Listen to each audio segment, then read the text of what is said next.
nimo that you have been chosen as the ecotourism for this year sa Miss Philippines or Mindanao? Actually, I am not expecting this because all the candidates are deserving on the spot. But I am grateful enough to be in place as Miss Philippines Earth Mindanao Ecotourism of 2023. Yes.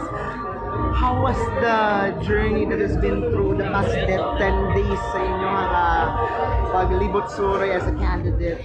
As a candidate of Miss Philippines Earth Mindanao 2023, of course, the exhausting part is that the daily schedules, but we are able to overcome everything, and as we stand in the stage, as we present, as we showcase everything of ourselves, then we can say that we are deserving.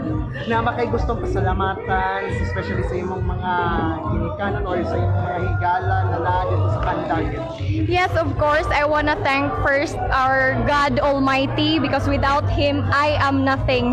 And second, my family and of course, my partner, to my loved ones and to my team, Mami Kensha and Gian, Clyphil, my partner Winston, and my mom, Frolin Montenegro Cabigas. I am very grateful, and of course to the city of Dandag and the province of Surigao del Sur for all of the officials who supported me. Thank you so much.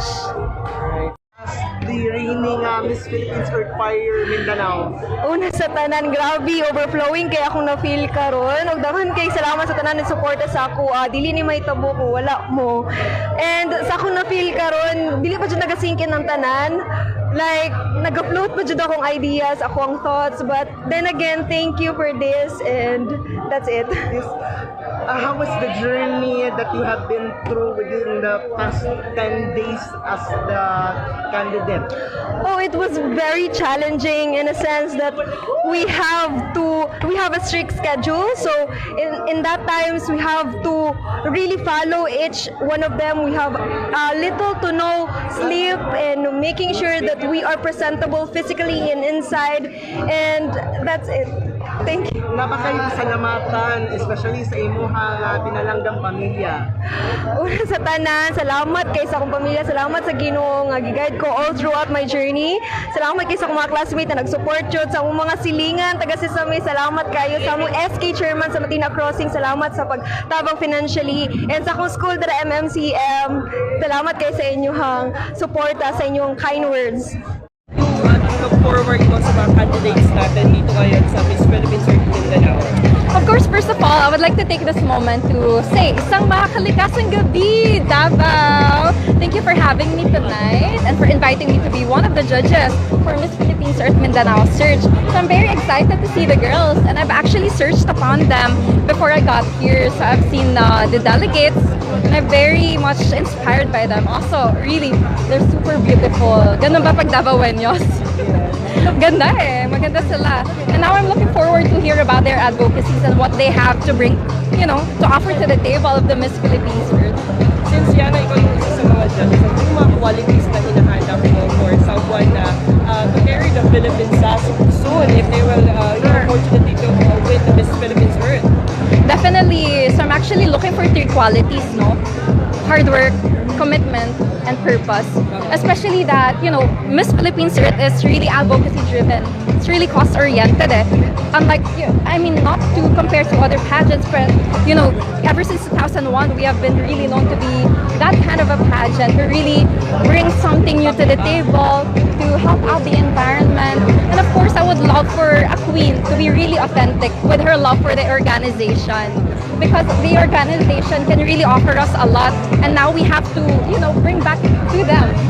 Give something back to the organization, and not only take from the organization, but bring something that can elevate also the platform that we have as an organization. Just like what I'm doing as your Miss Earth Philippines, I've been really putting all the hard work that I can do.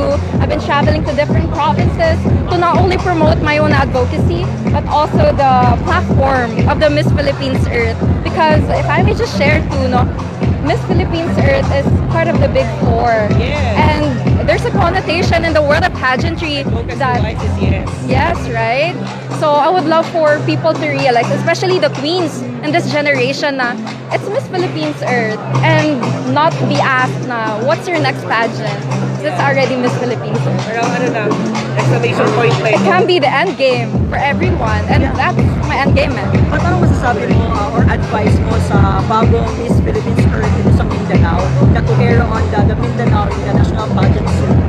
Mindanao has a lot of things to offer, a lot of natural resources.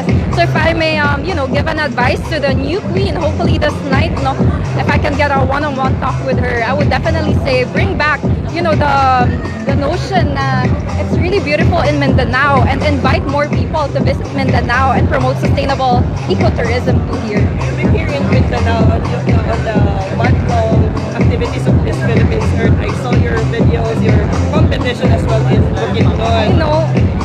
Sorry. Sorry, I just somebody from Bukidnon must have remembered me. That's why I love Bukidnon so much. How is your experience within your reign for as this year's Miss Philippines Earth? It's very much fulfilling. I've been traveling to different provinces, Luzon, Visayas, Mindanao, for the past few weeks. I've never had a day off, and that's for sure a good problem that I am really experiencing now. And I'm just super excited to be doing more. Yana, to conclude this interview na lang siguro, how was your preparation as the upcoming Miss Earth in Vietnam? Kumusta na si Yana ngayon? I'm very much excited, and just like what I said earlier, I always want to bring something new to the table then kasi that's why I always look for a queen who can do the same. So I've been, researching a lot further on the journey. So I'm excited to show it for the entire Philippines, and hopefully to bring back home the fifth Earth crown for the Philippines this December in Vietnam. Manifesting.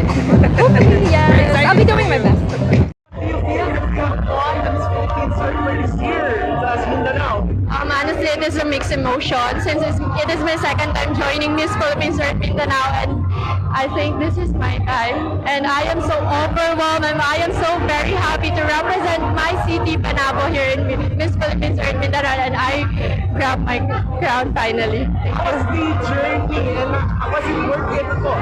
Yes, it is worth it. The memories of the sisterhood of Miss Philippines Earth Mindanao, it is so enjoyable. The memories, the experiences, and the journey. And I am so very thankful for the organization that we have been given an opportunity to represent our city and also our advocacy here in Mindanao. What will be your plans now during your timely reign as the Miss Philippines Earth Mindanao? I will continue my advocacy, which is the Para sa Iso campaign, and I would like to widen my avenue, not just in our city, but also in the whole Mindanao and also in the whole Philippines. And I'll be preparing for the nationals, which is Miss Philippines Earth. I would like to thank my family, my friends, and also the city of Panabo, and also my handler, Mama Jo, my hairstylist, Miss Carlene, Kuya Az, and also Ate Bella, and all my Team Elegant family. Thank you so much for the support.